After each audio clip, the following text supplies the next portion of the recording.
દસમો છે અવતાર એ માડી મારો કરજે તું બપાલ એ માડી મારો કરજે તું બપાલ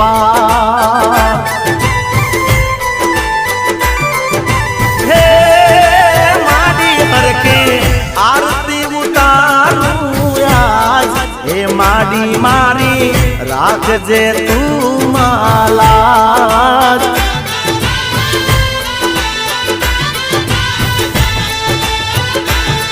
ઓ દીવારે